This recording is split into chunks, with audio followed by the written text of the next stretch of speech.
یہ ریڈیو قطر ہے۔ اب آپ محمود احمد سے خبریں سنیے۔ ابتدا میں پیش خدمت ہیں اہم خبروں کی سرخیاں۔ اس معامیر نے روس اور ایران کے صدور کے ساتھ ٹیلی فون پر بات چیت کی ہے۔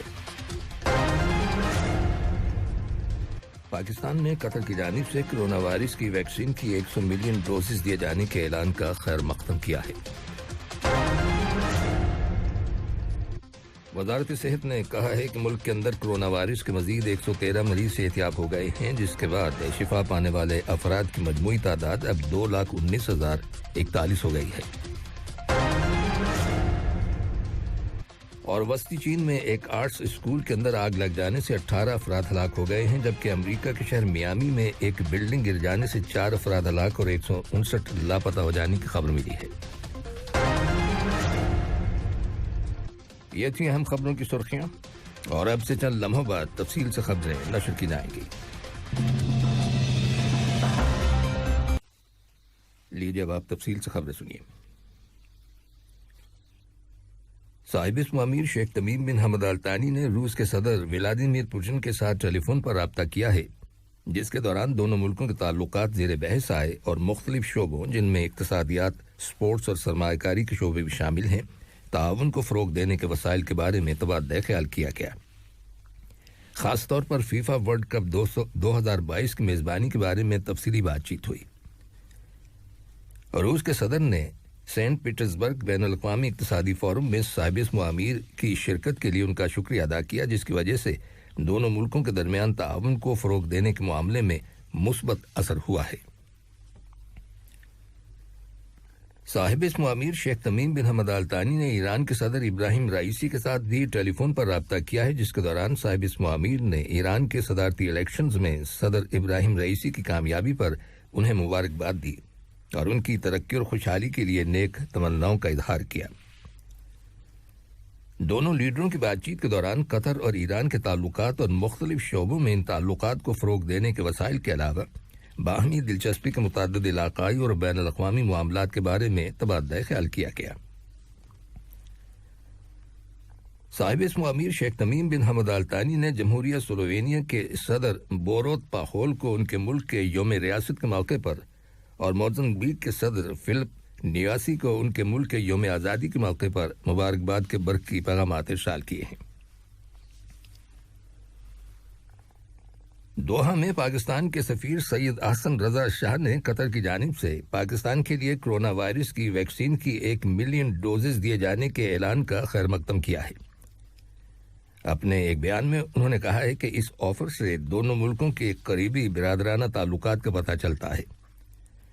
انہوں نے کہا کہ اس سے صاحب اسم امیر شیخ تمیم بن حمد آل ثانی کے اس حالیہ بیان کی بھی عکاسی ہوتی ہے، جس میں انہوں نے دنیا بھر میں کرونا وائرس کی ویکسین کی منصفانہ اور منظم انداز سے تقسیم کے لیے باہمی تعاون کی ضرورت پر زور دیا ہے۔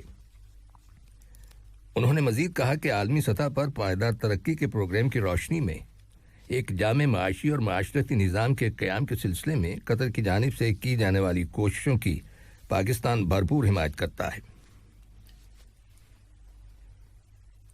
کوموروس فٹ بال ایسوسی ایشن کے پریزیڈنٹ علی سید عثمان نے 2021 کے عرب کپ کوالیفائرز ایونٹ کو خوش اسلوبی سے آرگنائز کرنے پر فیفا عرب کپ قطر 2021 کی آرگنائزنگ کمیٹی کی بھرپور تعریف کی ہے اور اس کا شکریہ ادا کیا ہے۔ انہوں نے اس ٹورنامنٹ کو انتہائی منفرد قرار دیا اور کہا کہ انٹرنیشنل فیڈریشن کی نگرانی میں اس کا منعقد کیا جانا بڑی اہمیت رکھتا ہے۔ ادھر قطر کی سپریم کمیٹی برائے ترسیل اور ورثہ کے سیکریٹری جنرل حسن التوادی نے اپنے ایک بیان میں کہا ہے کہ فیفا ورلڈ کپ 2022 کے انعقاد سے قطر کی معیشت میں $20 ارب کنٹریبیوٹ کیے جانے کی توقع ہے۔ انہوں نے بتایا کہ اعلیٰ سطح پر کی گئی اسٹڈیز اور پراپر اسسمنٹ کے بعد اندازہ لگایا گیا ہے کہ اس رقم کا بیشتر حصہ کنسٹرکشن انڈسٹری، ایک حصہ ٹورزم اور کچھ رقم دیگر شعبوں پر خرچ کی جائے گی۔ حمد انٹرنیشنل ایئرپورٹ کے چیک پوائنٹ پر ایئرپورٹ کے اسمارٹ سیکیورٹی پروگرام کے تحت جدید اسکریننگ ٹیکنالوجی کا استعمال شروع ہو گیا ہے۔ اس نئی ٹیکنالوجی کی وجہ سے پیسنجرز کو اپنے بیگز میں رکھے ہوئے لیکوڈز یا بڑے الیکٹرانک آئٹمز کو باہر نکالنے کی اب ضرورت پیش نہیں آئے گی اور ان کے آئٹمز کی چیکنگ ہو جائے گی۔ وزارت صحت نے اعلان کیا ہے کہ ملک کے اندر کرونا وائرس کے 87 نئے کیسز رجسٹر کیے گئے ہیں، جن میں سے 52 کا تعلق مقیم لوگوں سے ہے، جبکہ 35 کیسز کا تعلق ان افراد سے ہے جو حال ہی میں بیرون ملک سے دوحہ آئے ہیں۔ وزارت نے کرونا وائرس کے ایک مریض کے انتقال کر جانے کی تصدیق کی ہے۔ اسی دوران میں کرونا وائرس کے مزید 113 مریض صحت یاب ہو گئے ہیں، جس کے بعد شفا پانے والے افراد کی مجموعی تعداد اب 2,19,041 ہو گئی ہے۔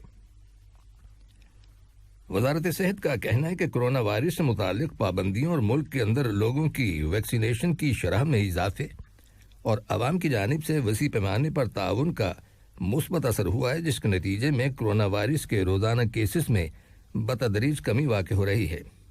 تاہم ابھی بھی محتاط رہنے کی اشد ضرورت ہے، کیونکہ کرونا وائرس کی دوسری لہر ختم نہیں ہوئی۔ وزارت کا کہنا ہے کہ موجودہ حالات میں بہت ضروری ہے کہ معاشرے کے سبھی افراد جنہوں نے ویکسین کی دونوں ڈوزز لے لی ہیں احتیاطی تدابیر پر عمل جاری رکھیں، ماسک کا استعمال کریں اور سوشل ڈسٹینسنگ کی پابندی کریں۔ یہ خبریں ریڈیو قطر سے نشر کی جا رہی ہیں۔ مقبوضہ فلسطین کے مغربی کنارے کے علاقے میں تناؤ اور کشیدگی میں غیر معمولی اضافہ ہونے کی اطلاع ملی ہے، کیونکہ یہودی آباد کاروں نے فلسطینیوں کے گھروں اور اراضی پر قبضہ برقرار رکھنے کا اعلان کیا ہے۔ گزشتہ ماہ مئی میں اسرائیلی فورسز کے ہاتھوں جھڑپوں کے دوران 34 فلسطینی شہید ہو گئے تھے۔ 4 فلسطینیوں کو حال ہی میں اسرائیلی فورسز نے اس وقت گولی مار کر شہید کر دیا جب وہ اپنی زرعی اراضی پر یہودی آباد کاروں کے قبضے اور اس پر تعمیر کے خلاف احتجاج کر رہے تھے۔ امریکہ اور فرانس نے ایران کو متنبع کیا ہے کہ اس کے جوہری معاہدے میں امریکہ کی واپسی کا وقت ختم ہو رہا ہے۔ ان دونوں ملکوں نے اس بات کا بھی خدشہ ظاہر کیا ہے کہ مذاکرات کا عمل یوں ہی آگے بڑھتا رہا تو ایران کی حساس جوہری سرگرمیوں میں اضافہ ہو سکتا ہے۔ امریکی وزیر خارجہ کا کہنا ہے کہ امریکہ کے ساتھ ایران کے ابھی بھی شدید اختلافات موجود ہیں اور ویانا مذاکرات میں اگر ایران لچک نہیں دکھاتا تو سن 2015 میں ایران کے عالمی طاقتوں کے ساتھ کیے گئے جوہری معاہدے میں امریکہ کی واپسی ناممکن ہو سکتی ہے۔ روس کی فوج نے بحر متوسط میں جنگی مشقیں شروع کر دی ہیں، جن میں فضائیہ کے لڑاکا طیارے بھی حصہ لے رہے ہیں۔ حال ہی میں بحر اسود میں برطانیہ کے ایک طیارہ بردار جنگی بحری جہاز کے انسیڈنٹ کے بعد طرفین کے درمیان کشیدگی پیدا ہو گئی ہے، جس کے بعد روس نے اپنی طاقت کا مظاہرہ کرنے کے لیے یہ مشقیں شروع کی ہیں۔ یاد رہے کہ گزشتہ بدھ کے روز برطانیہ کا ایک جنگی بحری جہاز کریمیا کے قریب سمندری علاقے میں داخل ہو گیا تھا، جس کے بارے میں روس کا دعویٰ ہے کہ یہ اس کا سمندری علاقہ ہے۔ اس پر روس کے جنگی بحری جہازوں نے وارننگ شاٹس فائر کیے تھے اور طیاروں نے برطانوی بحری جہاز سے دور کچھ فاصلے پر بم گرائے تھے۔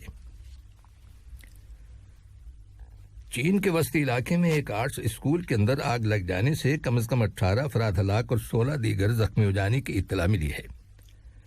لوکل گورنمنٹ کے بیان کے مطابق ہلاک اور زخمی ہونے والوں کی اکثریت بورڈنگ اسٹوڈنٹس پر مشتمل ہے، جن کی عمریں 7 اور 16 سال کے درمیان ہیں۔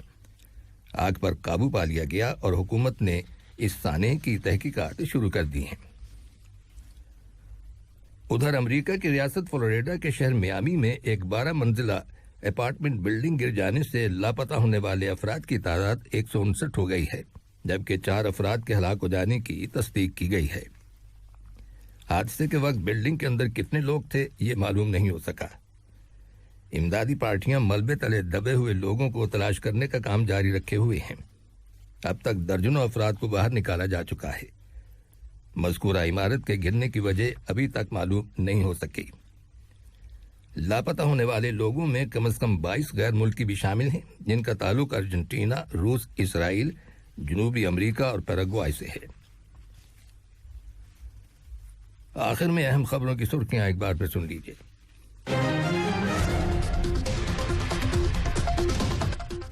امیر نے روس اور ایران کے صدور کے ساتھ ٹیلی فون پر بات چیت کی ہے۔ پاکستان نے قطر کی جانب سے کرونا وائرس کی ویکسین کی 100 ملین ڈوزز دیے جانے کے اعلان کا خیر مقدم کیا ہے۔ وزارت صحت نے کہا ہے کہ ملک کے اندر کرونا وائرس کے مزید 113 مریض صحت یاب ہو گئے ہیں، جس کے بعد شفا پانے والے افراد کی مجموعی تعداد اب 2,19,041 ہو گئی ہے۔ اور وسطی چین میں ایک آرٹس اسکول کے اندر آگ لگ جانے سے 18 افراد ہلاک ہو گئے ہیں، جبکہ امریکہ کے شہر میامی میں ایک بلڈنگ گر جانے سے 4 افراد ہلاک اور 159 لاپتہ ہو جانے کی خبر ملی ہے۔ ریڈیو قطر سے خبروں کا آج کا پہلا بلیٹن ختم ہوا۔